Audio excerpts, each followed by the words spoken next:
Hi friends, ಇವತ್ತಿನ ವಿಡಿಯೋದಲ್ಲಿ ನಾವು ಪರ್ಸನಿಫಿಕೇಷನ್ ಬಗ್ಗೆ ತಿಳಿದುಕೊಳ್ಳೋಣ. Personification is a figure of speech that is used to attribute human characteristics to something that is not human.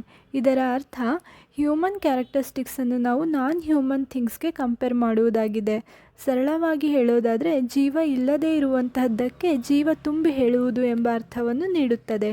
ಪರ್ಸನಿಫಿಕೇಷನ್ಗೆ ಎಕ್ಸಾಂಪಲ್ಸನ್ನು ನೋಡೋದಾದರೆ the flowers ಡ್ಯಾನ್ಸ್ಡ್ in the breeze. ಇದರ ಅರ್ಥ ತಂಗಾಳಿಯಲ್ಲಿ ಹೂವುಗಳು ಡ್ಯಾನ್ಸ್ ಮಾಡ್ತಾ ಇದ್ವು.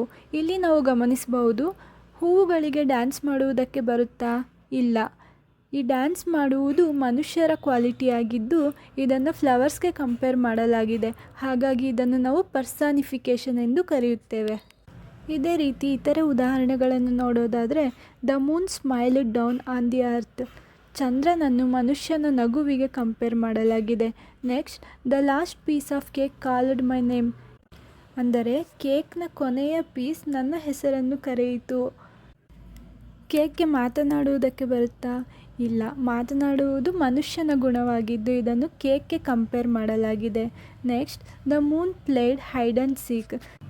ಚಂದ್ರ ಕಣ್ಣ ಮುಚ್ಚಾಲೆ ಆಟ ಆಡಿದನು. ಇಲ್ಲಿ ಕಣ್ಣ ಮುಚ್ಚಾಲೆ ಆಡುವುದು ಮನುಷ್ಯನ ಕ್ವಾಲಿಟಿಯಾಗಿದ್ದು ಚಂದ್ರನಿಗೆ ಕಂಪೇರ್ ಮಾಡಲಾಗಿದೆ. ಹೀಗೆ ಮನುಷ್ಯರ ಗುಣಗಳನ್ನು ಮನುಷ್ಯರಲ್ಲದ ವಸ್ತುಗಳಿಗೆ ಕಂಪೇರ್ ಮಾಡಿದರೆ ಅದನ್ನು ನಾವು ಪರ್ಸನಿಫಿಕೇಷನ್ ಎಂದು ಕರೆಯುತ್ತೇವೆ. ಧನ್ಯವಾದಗಳು.